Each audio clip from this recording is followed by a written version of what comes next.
నిరీక్షణ prayer house మరియు centre సంఘముల తరపున ప్రేమామయుడైన యేసుక్రీస్తు నామములో మీ అందరికీ నా వందనములు. ఈ దినపు దేవుని మాట 119వ సంకీర్తన 165వ చరణం. నీ ధర్మశాస్త్రమును ప్రేమించు వారికి ఎంతో నెమ్మది కలదు. దేవునితో సరైన సంబంధం ఉన్నవాళ్లు, ఆయన వాక్కు ప్రకారం నడుచుకునే వాళ్ళు మాత్రమే ఆయన ఉపదేశాలను ప్రేమించగలరు. దేవుడిచ్చే శాంతిని వారు మాత్రమే అనుభవించగలరు. అలాంటి ప్రజల బ్రతుకులకు దేవుని వాక్కు అనే గొప్ప పునాదే ఆధారం కాబట్టి వారికి నెమ్మది ఉంటుంది. యెషయా గ్రంథం 32వ అధ్యాయం 17వ వచనం. లోకంలో సమాధానం, మనస్సులో శాంతి, హృదయంలో నెమ్మది, దేవుని పట్ల నిశ్చలమైన విశ్వాసం అనేవి మానవ ప్రయత్నాల వలన రాలేవు.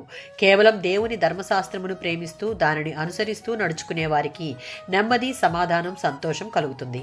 యెషయా గ్రంథం 57వ అధ్యాయం 19-20 వచనాలలో ఇశ్రాయేలీయులు ప్రపంచమంతా శాంతి సమాధానాలతో ఉన్నప్పటికీ దుర్మార్గులకు అనగా దేవుని దృష్టికి వ్యతిరేకంగా వేరొక మార్గంలో నడిచే వారికి నెమ్మది ఉండదు. దానికి గల కారణం చెడు తలంపులు, కోరికలు, దురాశలు మొదలగు వాటితో వారి హృదయాలు నిండి ఉంటాయి.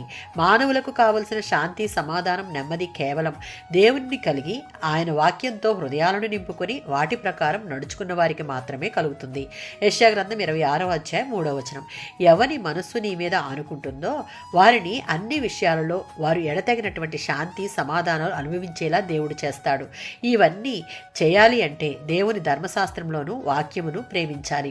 అందులో ఉన్న ప్రతి ఆజ్ఞలను ఆచరించుటకు మనలను మనం క్రమశిక్షణ కలిగి జీవిస్తే దేవుడు మన జీవితాలకి కావలసినవన్నీ అనుగ్రహిస్తాడు. అంతేకాదు మన కొరకు దాచి ఉంచిన వాగ్దానాలను నెరవేరుస్తాడు. వాటి వలన మనకు సంతోషంతో పాటు నెమ్మదినిచ్చి నడిపిస్తాడు. ఆమేన్.